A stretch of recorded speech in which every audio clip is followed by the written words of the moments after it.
Good afternoon, everyone. I am Marcela Gutierrez Rodriguez, the Director of Community Engagement here at the Community Foundation of Northern Nevada. On behalf of the Community Foundation, we really want to thank you for being here and, more importantly, for the incredible work you do every day to serve our community. The session is about two things: understanding the big shifts happening in government funding and exploring ways we can adapt and build resilience together. So here's what to expect. We'll start with research from the Guinn Center, and then we'll hear from the Community Foundation on what we're seeing in the nonprofit landscape and how we can respond to those needs and what you can do to adapt. And then we'll wrap it up with a Q&A for you to ask questions directly through the chat. So I'm so excited to introduce our speakers for today. From the Community Foundation of Northern Nevada, we have President and CEO Ian Dunkelberger. Joining us from the Guinn Center are Executive Director Jill Tolles, Director of Health and Social Policy Purin Takis, and Interim Director of Economic and Fiscal Policy Mark Krompotich. To set the stage, we'll begin with the Guinn Center, who's going to share some insights from their research on federal funds and the Nevada state budget and the ripple effects it has on nonprofits. So Jill, over to you. Thank you so much for that introduction. And it's wonderful to see so many familiar names. I see some of my classmates from our nonprofit academy and also some good friends. And once again, I'm Jill Tolles. I'm the Executive Director of the Guinn Center for Policy Priorities. For those of you who aren't familiar with who we are, we're a statewide, data-driven, independent, nonpartisan policy research center. We affiliated with the University of Nevada. And if we want to switch the slide, I'll talk a little bit briefly about who we are and our background and introduce our team to you in a little more depth. And then we'll talk about a particular study of great interest to you. So the Guinn Center, for those of you who aren't familiar, started in 2014. And over that period of time, we have produced over 150 policy reports and briefs. We do research and analysis, budget and ballot explainers, and evidence-based recommendations, primarily targeted for our policymakers in Carson City, our 63 legislators plus the governor. But our research is applicable particularly to all of you in our nonprofit partners who use our data to help to advocate. So we are not a lobbyist. We're not lobbyists and we don't advocate. We do present evidence-based recommendations where the research warrants it. But really, we're a resource to the community at large as you're having conversations with our lawmakers about the impacts, both positive and negative, of the decisions that are made at the local, state, and even where appropriate at the national level. We do this with an absolutely phenomenal team led by Michael Stewart, who is on this call and available to answer any questions. And then we have policy directors in the main areas that we study: education, health and social policy, economic and fiscal policy. We are joined today by two of our researchers who are incredibly pertinent to the conversation on the specific report we're going to talk about regarding federal funding. Purin Takis is our Director of Health and Social Policy. She came to us from the Department of Behavioral Health Services from the AG's office. She was a Senior Deputy Attorney General. She has both a law degree and a master's in public health. And then Mark Krompotich, who is our Interim Director of Economic and Fiscal Policy, comes to us from 30 years of experience at the state, where he was the Senate Senior Fiscal Analyst. And then we also work not only with our internal team, but also faculty and graduate students and subject matter experts at the University of Nevada, Reno, and at NSHE institutions and their fields of expertise across the state.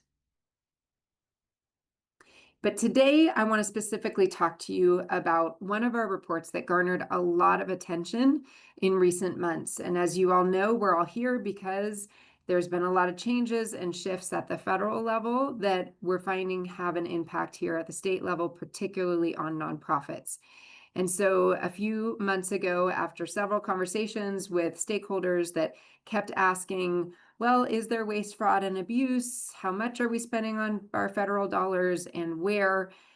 our team decided to pull together an analysis of exactly how much of the state budget relies on federal dollars and where those dollars go.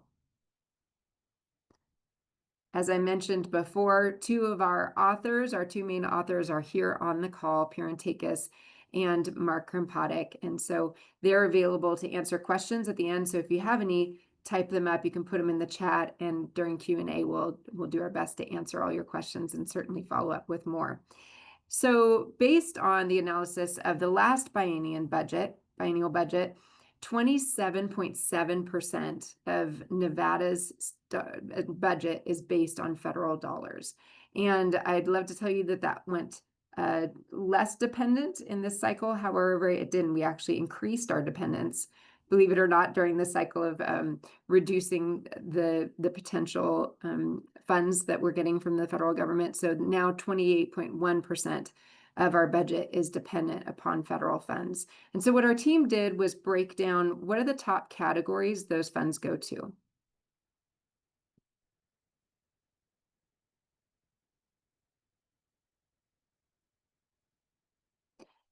And the lion's share, as you can see in this pie chart, almost 80% goes to health and human services.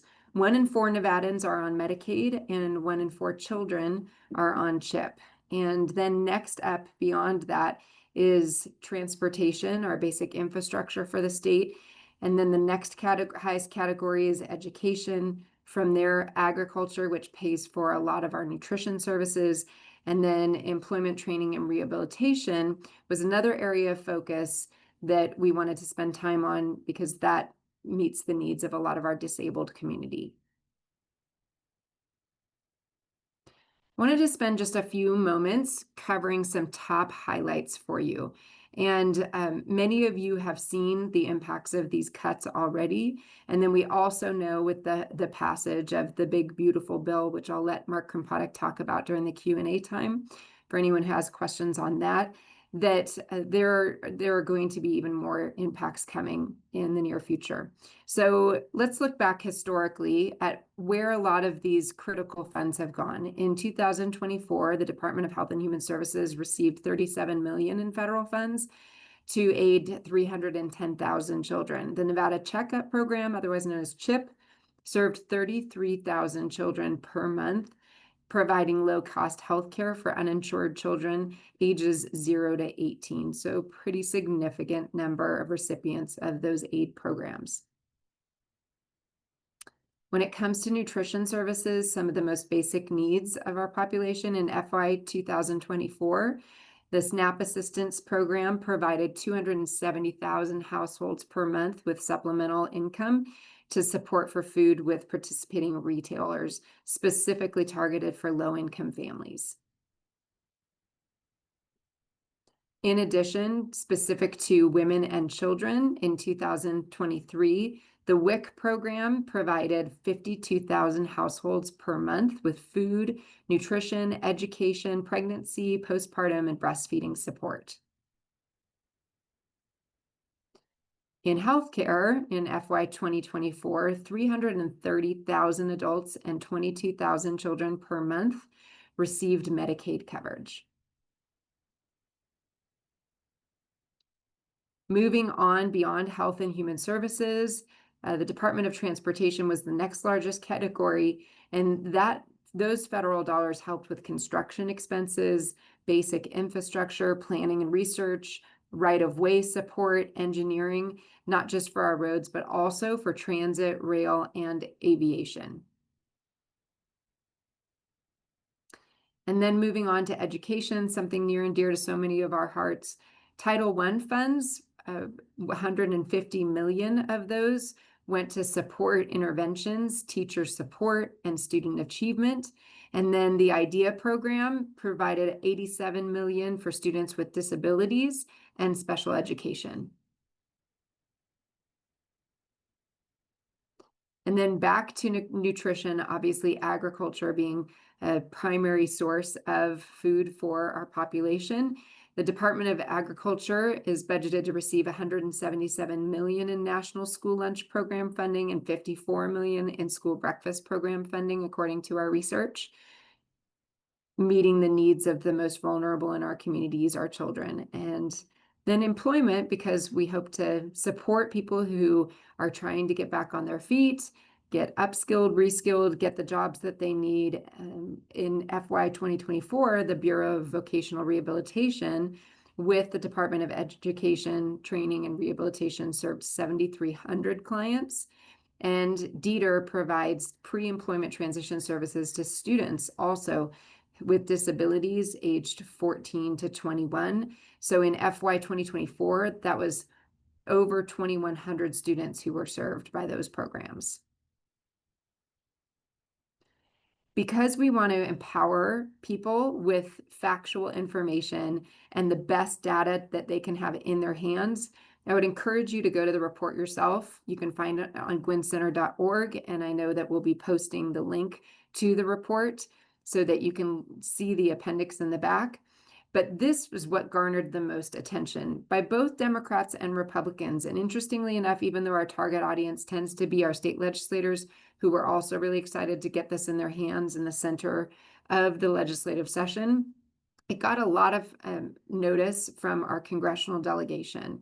I heard from both of our senators that they found this to be a valuable resource. In fact, Senator Jackie Rosen stopped me in front of a room full of people to announce that this was an absolute godsend. And the reason was because congressional research services, as amazing as they are, don't tend to drill down in this level of statewide specific data. And then Congressman Amodei on the other side of the aisle quoted this research and talked about how important it was to help break down each one of these programs. So let me talk a little bit about what you see before you. There's approximately 9 pages of detailed line item descriptions of, in those top 5 categories, how much of the state budget is federally funded and at exactly what line item amount, and then what type of funding. Was it a grant, and what was it specifically designed for?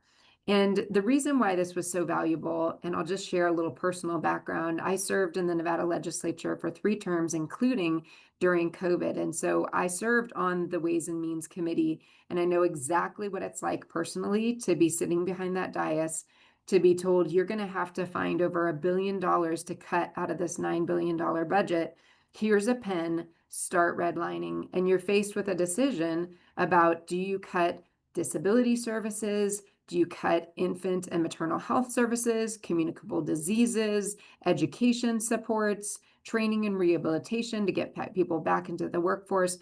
Exactly what programs do you think aren't valuable to continue to fund? And it's an experience that I think every taxpayer could benefit from looking at, knowing exactly where these funds go and exactly in which categories. I'm going to let Piran talk to you a little bit more at the very end, if we have time, in question and answer, about a follow-up brief that we're going to do. But because many of you are leaders of nonprofits, it's important for you to know that this will be coming out later this fall. We'll be doing a part 2 follow-up to this research that looks at how many of the recipients of these grants in the state of Nevada go to government agencies, how many go to private, and then how many go specifically to nonprofits. And we're going to dive a little bit deeper into the nonprofit question, because if those grants go away that impact nonprofits, and therefore those nonprofits diminish or are eliminated, then what does that mean for direct service to those vulnerable populations? And what's a not so secret is that one of the reasons that the state grants funding to nonprofit partners is because oftentimes they're able to deliver those services for a far lower cost than what it would take to pay a state or a local employee at those salary levels plus PERS. And so we're hoping that that will be an incredible tool for you to equip you as you have conversations with your delegation and our representatives, and as you look at what might impact your nonprofit, and as we go forward, that you are equipped with the right information to have those conversations. Once again, we don't do advocacy, but we do want to make sure that everyone, from our decision makers to our community partners to our advocates, are equipped with data-driven factual information as they enter into those dialogues. The second thing that I'll just highlight for you briefly, in case we have time for it in question and answer, is Mark Krimpadik, our interim director of economic and fiscal policy, is working on an analysis of the legislatively approved budget. And in that, he is going to have an analysis of the big, beautiful bill and the impacts, the fiscal impacts that we can expect coming down the pipe for the state agencies. And then we'll be looking at what are some policy considerations or where we can find them recommendations for our lawmakers as they grapple with some of those cuts. So with that, I'm going to pass you on to the next slide, which is where you can get this information and any one of our other reports. There's a lot of interests in this nonprofit community on this call. We did a monumental study on housing affordability that was referenced by both sides of the aisle, particularly in the passage of the governor's housing affordability bill. We've done a lot on health and education. I encourage you to check it out. So there's a QR code, or you can go to our website. And again, we're happy to answer questions at the end of the presentation. Thank you, Guinn Center, for that powerful overview. As you just heard, their federal funding report really highlights how dependent Nevada is on federal funding, and any changes ultimately show up at a local level, impacting the nonprofits like yours and the communities that we all care about. Now let's bring it closer to home. Eaton will share what we're seeing across Northern Nevada's nonprofit landscape and how these government funding changes are playing out locally and why adapting matters now more than ever. Eaton, on to you. Great. Thanks, Marcella. I really appreciate it. And also thank you to our partners at the Guinn Center. I'm really excited about this next phase of research because we're going to make some projections in this next phase that I think are really going to be able to be tied to really significant data points in the future about what impacts as changes in government funding happen, how that really flows through to our nonprofit community and then our community. So let's dive in. Let's go to the next slide. So I like to start every presentation that I do for the Community Foundation with just a recognition of what a large role philanthropy and charitable giving play in Nevadans' civic life. So just two data points.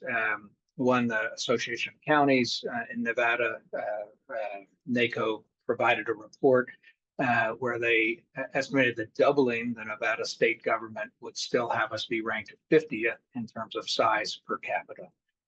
Additionally, the Guinn Center did a phenomenal report around our ability to pull federal tax dollars back to our local communities and found we ranked 45th in the United States in our state's ability to pull tax dollars we've sent to DC back into our communities. So, you know, what that means is that the pipelines for funding for services and backbone within our state are a lot smaller, frankly, than other surrounding Mountain West states. And that means that charitable giving means a lot more for our community's success than maybe some of our surrounding communities. On a plus side, I think it has really shaped the culture of Northern Nevada. Nevadans give generously and participate actively. And when something isn't right, we bind together with our neighbors to fix problems through time, talent, and treasure. And I have to say, that's a reason I love being part of this community. So let's go on to the next slide. And at the same time as philanthropy and nonprofits are playing a gigantic role in our civic life, nonprofits also face growing pressures from shrinking resources. So let's talk about the three things mainly driving that. And the first is ARPA, so the American Rescue Plan of 2021, which poured significant funds into state and local government following the COVID-19 pandemic. These funds were also often expended through nonprofits, both for their ability to deliver efficiently, as Jill mentioned, but also as a way to actually deliver services and services directly into high need communities and really build that bridge and the relationship. We had a lot of growth of new projects and expanded services over the last 4 or 5 years. And now these funds have primarily wound down in 2025. There may be some that are still getting expended through 2026, but for the most part, these are finished. Additionally, we're seeing budget cuts and reapportionment across federal, state, and local government budgets, which are impacting nonprofit revenue streams locally. So one example that I like to use as a case study is the arts. So the Department of Interior was asked to cut their budget by 6% in the budget reconciliation, but they had the opportunity to choose how that 6% kind of flowed across all their varied programs, divisions, departments. What they ended up doing was cutting 35% from the National Endowment for the Arts and the National Endowment for Humanities. Uh, so a cut of 35% in what is typically a very large source of either direct funding or pass-through state funding to our local arts organizations. So there's going to be a big impact there. At the same time that the federal government is making cuts or repositioning funding, we've also seen state and local governments tightening their belts. Jill did a fantastic job about the Nevada state budget, but additionally, Washoe County's reduced spending in the coming year by 7% from last year. And as the Guinn Center shared, and we're looking forward to deeper research, much of the work of governments is actually spent through our nonprofits to reach our most vulnerable communities or areas of high need. And then at the same time, we've seen a large rise in philanthropic asks as organizations work to backfill government funds. I've said to anyone that wants to listen that I've seen asks go up by 3 to 5 times at the Community Foundation in the last 6 months compared to last year. And that's been echoed in some form or fashion by almost every philanthropist we've spoken to, whether that be a community foundation, private foundation, or individual. An example that really sticks out to me is getting a call out of the blue a few months ago from the Washoe County jails asking for philanthropic support to backstop a program that had become unfunded with the new executive orders. A call totally out of the blue, but I just think it shows how noisy the philanthropic space has become. And what that means is whether or not your nonprofit or the nonprofit you support is tapping into government funding or not, a very full philanthropic sector means there's a lot more competition for every philanthropic dollar. So let's go to the next slide and see how that is flowing through to impacts on nonprofits. So for our data, we're triangulating on results from a survey we conducted this summer with partners at the United Way and the Center for Nonprofit Business, where we had about 1/3 of the operating nonprofits in the community respond. And then additionally, we're looking at wider data sets that look at all of Nevada's nonprofits. So what we found is that generally 2/3 of nonprofits receive some government funding, right? That could mean 1% of their revenue, that could mean 100% of their revenue. So going down another step deeper, I think this is more pertinent, which really shows the concentration of government funding in some nonprofits. Our partners in Las Vegas, Nevada Grant Lab, crunched data from all the 990 tax filings of nonprofits in Nevada. And they found that 25% of our operating nonprofits receive over 50% of their total revenue from government funds. So it's a very concentrated curve of applicability of changes in government funding to a nonprofit. So let's go to the next slide.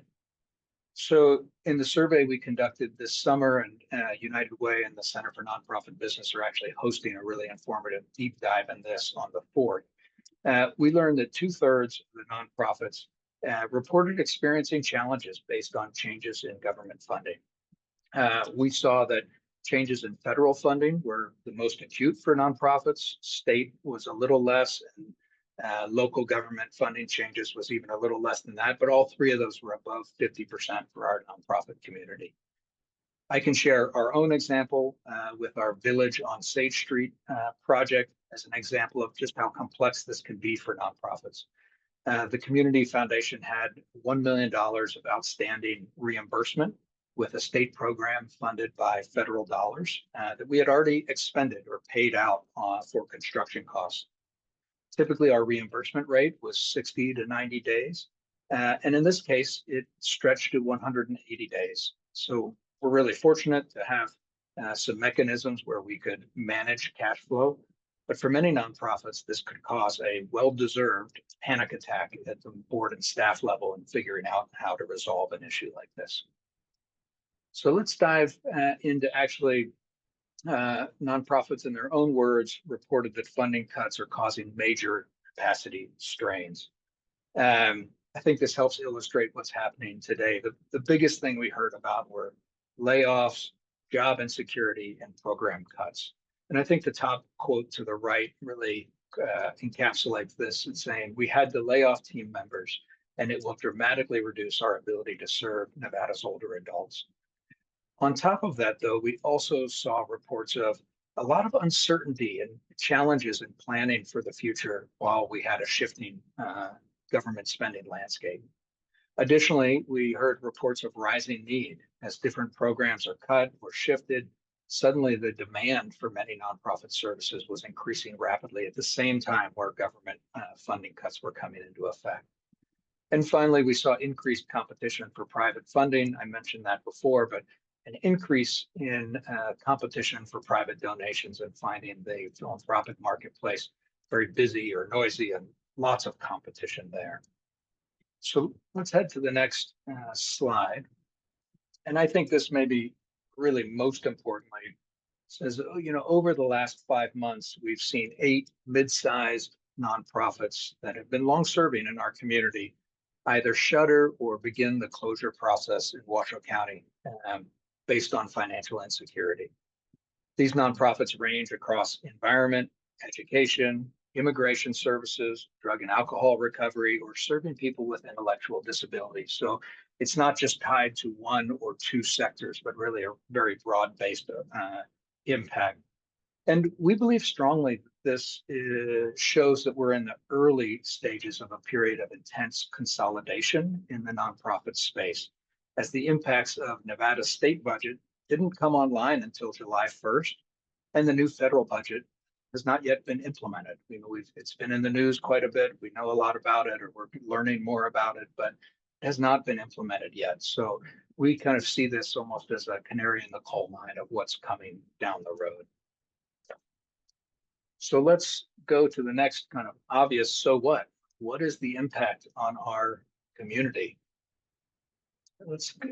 So this is likely obvious to you all particularly, but it's really important, and we tell this to our fund holders a ton, that keep in mind the role that nonprofits play in delivering services to vulnerable populations across all the sectors in our community, like education, healthcare, mental health, housing, food. Nonprofits who are closing create interruptions to service to our most vulnerable populations that are very hard to rebuild. Additionally, years of philanthropic investment, whether that be government funding or individual philanthropy, creates an asset that includes physical assets like buildings or vehicles or those types of things, but also, more importantly, intangible assets like client lists, relationships, processes on how to effectively deliver services to what might be a challenging community to serve. All those things have incredible value and have really created an opportunity to do good in the community. And there's a big impact when those start to shift. And then finally, I fear a workforce shortage, particularly in our workforce areas that have had historical challenges. As the nonprofit sector shrinks, you can imagine folks in the nonprofit world having to move and retrain.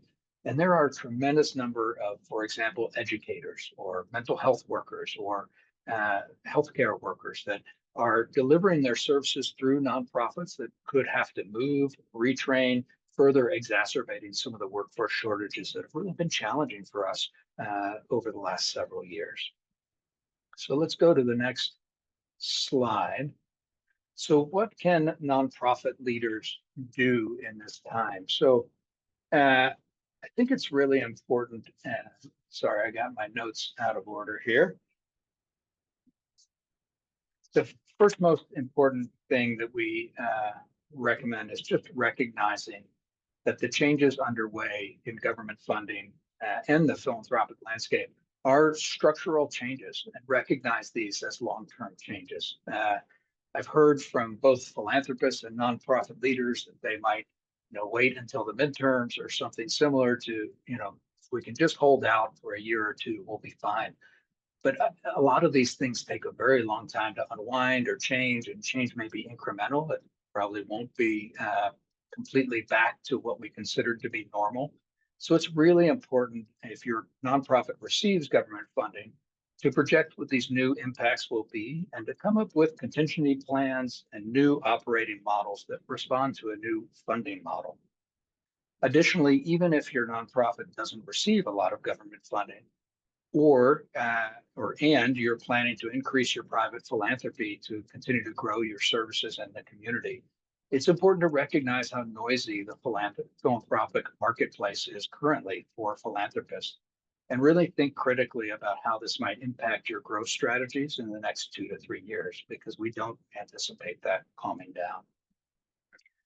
The next component, if you could go back, the next component is strengthening funder relationships. So I will just point to a phenomenal job I think that PBS Reno has been doing, keeping their donors informed of the impact of changes in government funding, but also their plans for response to those changes in federal funding, followed by what happens if those plans aren't successful? Where will they target reductions in expense if they cannot meet their gaps?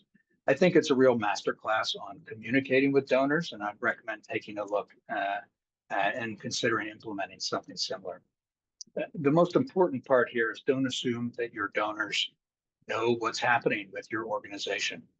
In the absence of communication, we know folks make assumptions, and those assumptions may be way off base from your operating reality based on what they're seeing in the news or what they heard from friends and neighbors. So let them know what's happening and how they can be part of the solution. Also, given the noisy philanthropic marketplace right now, if you don't have big changes from government funding today, remember that today can be a challenging time to expand your donor base. Asks are up 3 to 5x in my estimation in the first half of this year. And although that's calming down a little bit now, it's still, I had a lunch actually with 9 different private foundations yesterday, and they all reported just a feeling like there's been a tsunami of asks to them right now. This can be a great time to really deepen relationships with current donors and working to move donors up the giving pyramid by sharing your challenges and asking donors to be part of the solution. You know, I know we all likely have solid donors who would welcome the opportunity to explore a larger gift or a legacy opportunity if asked. And now really feels like the right time to build and deepen those relationships with those donors. And then finally, the time is really ripe to explore collaborations and partnerships. We've seen the nonprofit community be much more open to collaborations and partnerships in this time of uncertainty, whether that means finding a way to share services, reduce costs, explore a merger, or discuss how to best cover the community's needs without duplication. All these options seem to be on the table now, where before they might have been less attractive. We saw a successful merger between Lead with Horses and the Center for Adaptive Riding at the beginning of this year. And if you all saw the news, I think yesterday, Good Luck Macbeth and Reno Little Theater merging. I think these are just really exciting opportunities to learn from their experience and also, recognize that a merger isn't a failure, but potentially an option to continue to serve your mission in the community in a really phenomenal way. There's several new resources in the community that are coming online to help with this. One is AHA Connects, working on shared real estate, fiscal sponsorship. And the second is the Center for Nonprofit Business, working on training and technical assistance and with a focus on collaboration as part of their work. So that should be really exciting. So let's go to the next slide. I want to highlight that Michelle Dugan on our team is our nonprofit outreach lead. So what Michelle does essentially is meets with, I think, 2 to 3 nonprofits per week, and really works to get all that information of what's current in the nonprofit community and pass that on to our entire team of folks that are working to advise our philanthropic donors. So Michelle has been doing a fantastic job with that. Incredibly helpful, and keep up the great work. I did want to share a little bit about, and I think it's this slide, although it might be the next slide, share a little bit about what we're sharing with our fund holders in terms of advice for smart giving. Oh, let's go back. So I'll stay on Michelle's picture. So there's three areas that we shared this morning with our fund holders on really helping them think through how to, and actually four areas, how they can respond effectively in this time. The first was giving more generously. We've got a really high stock market right now. Similarly, the real estate market's doing well. This is a phenomenal time to convert highly appreciated assets to charitable giving. And so we walk through some tips around that with our fund holders today. We also recommended that fund holders really educate themselves and recognize that this is a new normal in terms of funding streams for nonprofits, and to really understand what changes in government funding, what the impacts are to that specific nonprofit and even the specific project that they want to serve. Because as I mentioned, that can be very varied from 0% impact to 100% impact. Once folks understand what that impact is, the next step is to understand what the plan of attack is from the nonprofit that they'd like to support. You know, understanding what the long-term plan is for backstopping or shoring up an underfunded program. That should include things like expense reduction, sustainability plan, collaborations, growing fundraising, those types of things.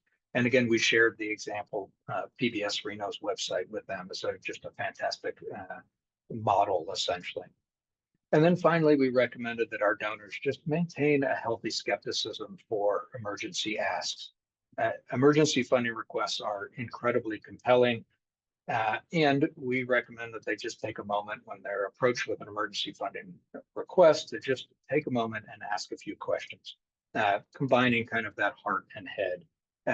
We shared that the vast majority of nonprofits we work with are weathering this storm. They're making and implementing contingency plans, and they're taking really thoughtful approaches to how to operate effectively in this time of reduction or change in government funding sources. And that said, we've seen cases, isolated cases, but cases nonetheless where nonprofits have attributed a reduction in COVID funding that they knew of for 4 years as a politically motivated attack on their programs, or a nonprofit that was struggling deeply financially and asking for emergency funding for a program that would actually be attributed to their last payroll. Those are very outside cases, but we want to make sure we can support our donors when they're approached with an emergency funding appeal. We ask them just to keep a healthy skepticism in place, take a moment to pause and get some advice before moving forward, which I think is, relevant in any sort of situation when approached with an emergency. So let's go to the next slide and talk just quickly about let's keep going. We seem to be missing a slide, so I will just speak off the cuff here. So there's also 3 things the Community Foundation is doing to respond to the changes in government funding. The first is our Philanthropy and Practice program. And so we just launched that for the first time. It actually applications just opened. This is going to be a 6-month-long program open to nonprofits interested in growing their individual donor base. We have a new webpage up on our website with all the details. It's called Philanthropy and Practice, and it is essentially what we're hoping is a way to help nonprofits respond to changes in government funding by giving them tools and practice to increase their individual fundraising. The second is the Nevada Nonprofit Loan Fund, which is a statewide program providing bridge loans to nonprofits with signed government reimbursable grants. I had mentioned our issue with cash flow. We heard from lots of other nonprofits with reimbursable government grants that the payment cycle had slowed way down, causing some nonprofits cash flow challenges for these reimbursement grants. So we've responded by partnering with Nevada Grant Lab and Access CDFI in Las Vegas to build a $1.25 million revolving loan fund that can make sub-market rate loans to nonprofits with government reimbursable grants to help smooth their cash flow until the payment cycle really shortens again to a reasonable level. And then finally, our nonprofit resilience initiative. So this provides training, technical assistance, and funding for collaboration projects. So, we saw a consolidation in the nonprofit industry coming in real time over the last 6 months. And so our team went out across the country to try to learn about how other communities are working through a nonprofit consolidation and figuring out, geez, how do we respond to this as a community to uphold services to our most vulnerable communities? And we found a group of 12 different regions varying in size from Los Angeles, as a gigantic community, to Toledo, Ohio, as a small community, that have actually been investing really thoughtfully into collaboration in their nonprofit community. And so what might that look like? What does collaboration mean? I think the most obvious is a merger, and that takes a lot of success or a lot of work to be successful. It can also create a tremendous amount of savings and operations expense and allow philanthropy to go a lot further towards a mission quite often. But they're also really prone to risk and challenges, and often, just not the best option for many nonprofits. There's lots of different collaboration projects nonprofits can use to adapt to this new funding environment. Examples like sharing a CFO or sharing an HR resource, sharing a building or a vehicle pool. We're finding ways to create a joint venture where you could combine two struggling programs into one to bring them up to an efficient scale. So we're working to bring together partners on this project right now, and we'll be sharing more as this rolls out this fall. So each of these three programs we're working to kind of find point solutions for challenges in the nonprofit community through the community foundation's place in this specter, where we're able to talk to lots of philanthropists, we're able to talk to lots of nonprofits and try to find the holes and fill those gaps. So thank you for your attention and the energy you're putting forth to fine tune your work as nonprofit leaders in this time of rapid change. I had a chance today to talk about the changing government funding landscape, the challenges nonprofits are experiencing, ways that philanthropy can adapt to meet these challenges, and how the Community Foundation is responding. And so let me turn it back to my colleague Marcella to moderate any questions for us, and of course the Guinn Center team on the federal impact on state budget and our state budget as a whole. So thank you. Thank you, speakers, for walking us through those insights. I'm hearing that it's not just about the challenge, it's about what we do next. So strengthening our relationships with funders, exploring strategic collaborations, and building contingency plans for this new normal. Now we'd love to hear from you. So this is your chance to ask questions. Feel free to drop your questions into the chat, and we'll make sure that we bring your voices into the conversation.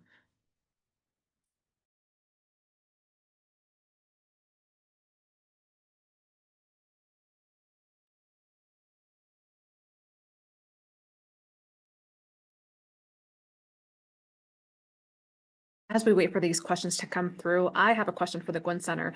Your report highlights Nevada's resilience on federal funding dollars. Can you expand a little more about what nonprofits can do? Like, how do they utilize your findings to better communicate with their donors and policymakers about their needs?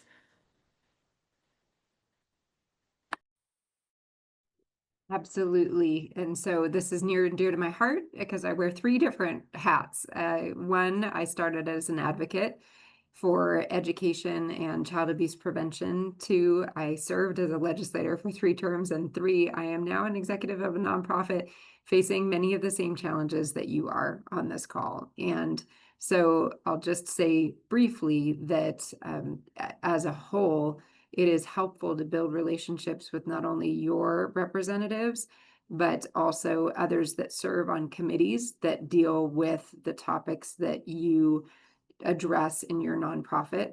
And so knowing who on the legislative website, you can just Google it, Nevada Legislature, and find who serves on health and human services or on education, what have you.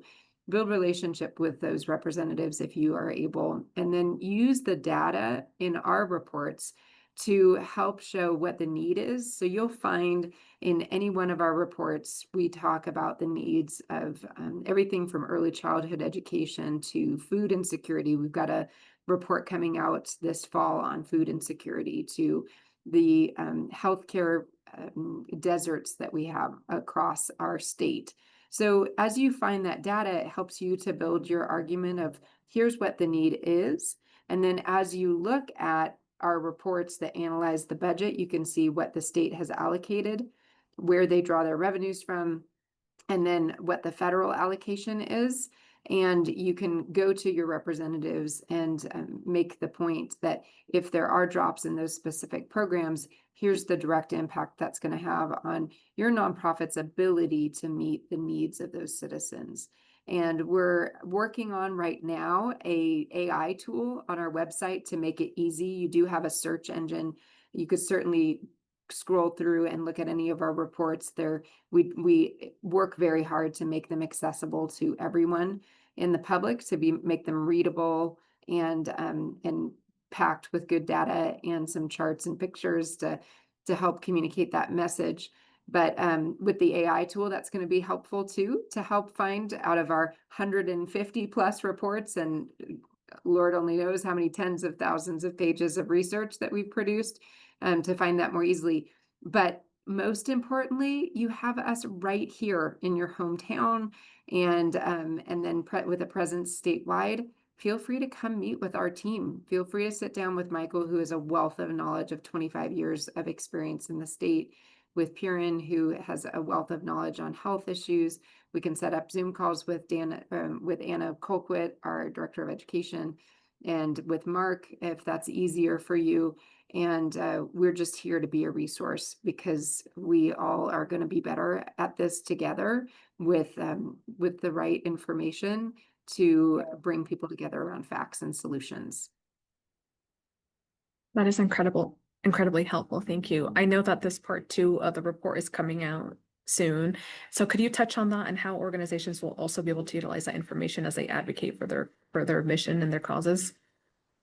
Absolutely. And I'll go ahead and pass the baton to our very talented Piran Takis.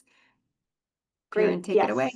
So Jill did a great job at showcasing part 1, where we looked at the federal funding that flows into state programs, and we wanted to help clear up some of the uncertainty about these fast-moving conversations about federal funds being cut and where they're landing in our state programs and budgets. As part 2, the question that we're trying to answer is what those pass-through dollars look like from the state. So how is that money flowing through the state into our community organizations? How are they carrying out these services and carrying the burden of direct services for our communities? So our hope is that this will provide an additional level of clarity of understanding and quantifying the burden that nonprofits carry in providing these services, which will then be a tool to your organizations on navigating the future, depending on how those federal funds continue to flow. Thank you so much. Eaton, we have a question for you. Someone is asking would the Community Foundation consider helping facilitate consolidation discussions? Yeah, it's a great question. And the answer is yes and no. So in these 12 communities that we've talked about, that they've gone open source to share their best practices and lessons learned. And one of the big things that they've shared is that having philanthropy help drive a consolidation really creates some interesting challenges. It's hard to raise your hand and say, hey, I have a challenge that I think consolidation or collaboration might solve. It's also like philanthropy plays a really can play an outsized role in decision making there that might not be aligned to the true needs of those nonprofits. So they've highly recommended a neutral third party that where a nonprofit can come and say, hey, I'm having a problem, I think, or not even a problem, I have an idea about consolidating or merging with another nonprofit. Let's talk through it. And then by providing some technical assistance to work through that, they might find that there's other lower impact than a merger or something similar, lower impact options that might fit the need. Or they might find like a joint venture or something similar, or they find that a merger might be needed and they need to start pulling a plan together.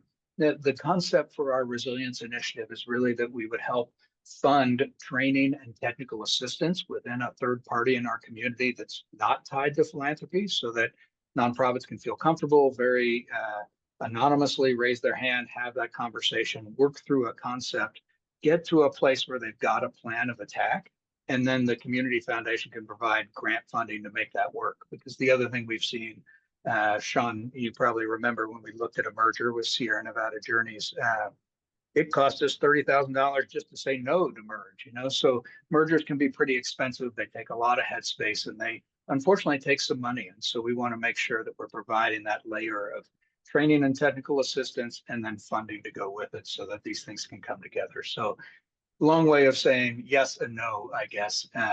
We would very much like to facilitate these conversations happening, but I'm not sure they're best done from our office, if that makes sense. Cool.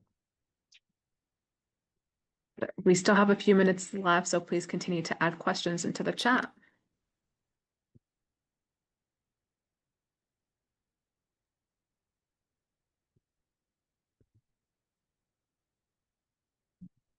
We have another question coming in. So how can nonprofits better communicate the impact of funding cuts to stakeholders and funders to encourage continued support? I think that's a fantastic question. I'll assume it's directed at me, but Jill, feel free to dive in. I think I will really point to PBS Reno's example on their website. It's called Funding Questions and Answers. It's type in PBS Reno Funding Questions and Answers into your Google, you'll find it right away. I thought they did a really fantastic way of being very open about the challenges that are occurring and very open about their response.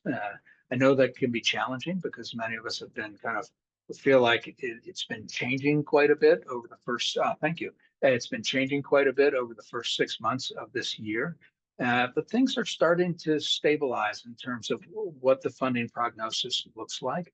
And, you know, frankly, you can include in your communication that things may change and that you'll continue to adapt your communication. But I really think that I have heard donors have the assumption that a nonprofit is going out of business or an assumption that a nonprofit is doing just fine. And the reality is somewhere in between those two barriers. And having them assume becomes creates a lot of challenges.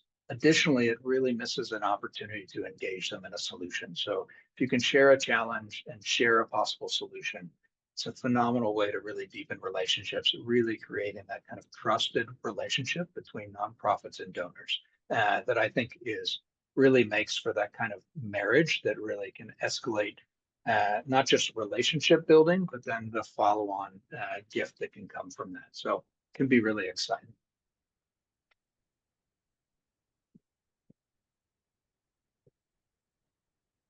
Still have a few minutes left if anybody else has further questions.